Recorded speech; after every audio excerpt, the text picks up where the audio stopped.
ধন্যবাদ কৃতজ্ঞতা আৰু শুক্ৰিয়া আদায় কৰিব বিচাৰিছোঁ যে তেখেতে কংগ্ৰেছ দলৰ ওপৰত বিশ্বাস কৰিছে, মোৰ ওপৰত তেওঁলোকে আস্থা ৰাখিছে। তাৰ বাবে মই প্ৰতিজন ধুবুৰী লোকসভা সমষ্টিৰ নাগৰিকক ধন্যবাদ কৃতজ্ঞতা আৰু শুক্ৰিয়া আদায় কৰিছোঁ। এতিয়ালৈকে ফৰ্মেল ৰিজাল্ট ডিক্লেয়াৰ হোৱা নাই। ডিক্লেয়াৰ হোৱাৰ পিছত আনুষ্ঠানিকভাৱে আপোনালোকৰ যোগেদি সকলো ৰাইজক মই ক'ম।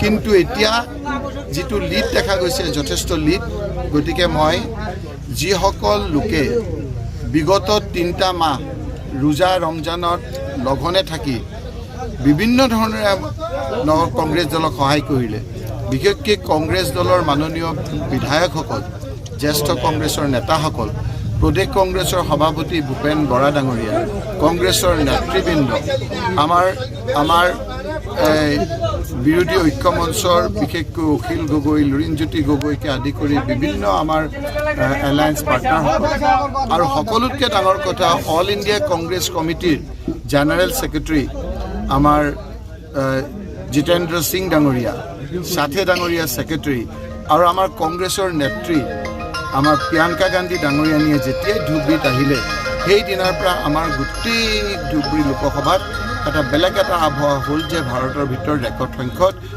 ভোটত কংগ্ৰেছ দলৰ প্ৰাৰ্থী বিজয়ী হ'ব। এই সকলোকে মই ধন্যবাদ আৰু কৃতজ্ঞতা জনাইছোঁ।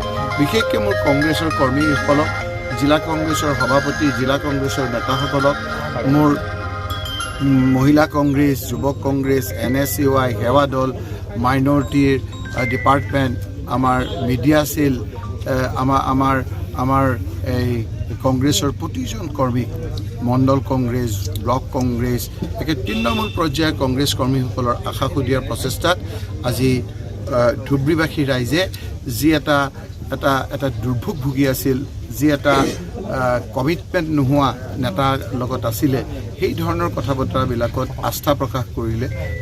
সেই ধৰণৰ লোকসকলৰ বিৰুদ্ধে আমাক আস্থাত লৈছে। গতিকে মই সেই গোটেই লোকসকলৰ প্ৰচেষ্টাত মই শলাগ লৈছোঁ, ধন্যবাদ জনাইছোঁ, কৃতজ্ঞতা জনাইছোঁ। আৰু বিশেষকৈ সাংবাদিক বন্ধুসকলো, অকল আপোনাৰ এই বিলাসীপাৰাৰে নহয়, ধুবুৰী লোকসভাৰ প্ৰতিজন সাংবাদিক যিসকলে ৰ'দ বৰষুণ নেওচি বহু কষ্ট কৰি তেওঁলোকে সঁচা ৰিপৰ্টবিলাক দিছে, বিশেষকৈ আমাৰ গুৱাহাটীস্থ আমাৰ ৰিপৰ্টাৰসকলো সঁচা ছবিখন দেখুৱাইছে। তাৰ কাৰণে মই ধুবুৰী লোকসভা সমষ্টিৰ প্ৰতিজন ভোট দিয়া লোকক, প্ৰতিজন ভোট নিদিয়া লোকক, প্ৰতিজন আমাৰ নাগৰিকক মই ধন্যবাদ কৃতজ্ঞতা আৰু শুক্ৰিয়া আদায় কৰিছোঁ। আৰু এই সময়খিনিত মোৰ যিসকল কংগ্ৰেছ কৰ্মীয়ে বিভিন্ন ধৰণে কষ্ট কৰিলে তেখেতসকলকো মই মোৰ অন্তৰৰ পৰা ধন্যবাদ কৃতজ্ঞতা আৰু শুক্ৰিয়া আদায় কৰিছোঁ। ইতিমধ্যে কামখিনি আমাৰ আগবাঢ়িছে। গতিকে এই নিৰ্বাচনৰ জৰিয়তে অসমৰ এটা সাম্প্ৰদায়িক ৰাজনীতিৰ ওৰ পৰিব আৰু এটা ৰাজনৈতিক দল বিজেপি 2026 চনৰ নিৰ্বাচনত নিশ্চিতভাৱে বিদায় ল'ব লাগিব। চৰকাৰ গঠন কৰিব পাৰিবনে?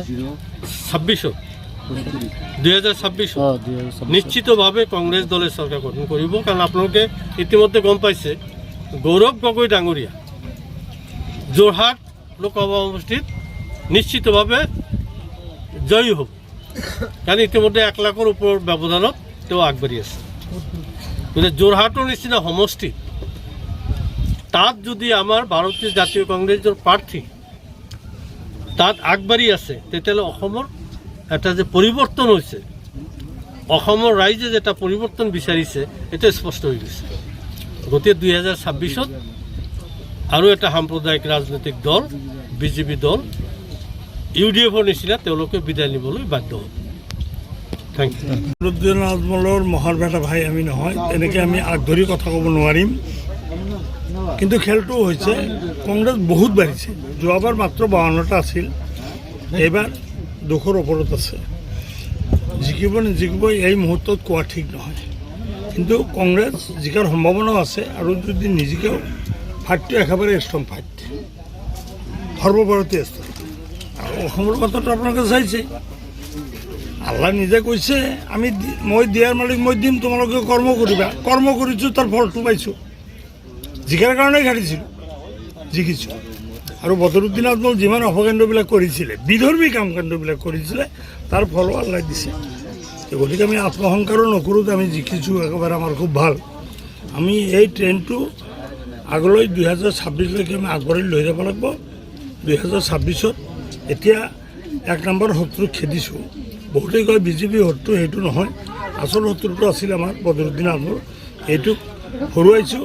এতিয়া নেক্সট হ'ল মানে বিজেপি নহয়, হিমন্ত বিশ্ব শৰ্মা। এইটা খেদিব পাৰিলে আৰু বাকী অসমখন মানে হিন্দু মুছলিম আৰামত টোপনি দিব পাৰিব। এইটো খেদিব পাৰিলে আৰামত টোপনি দিব পাৰিব, আৰু এইটোক আমি খেদিম, এইটো আমাৰ পদ। ধন্যবাদ।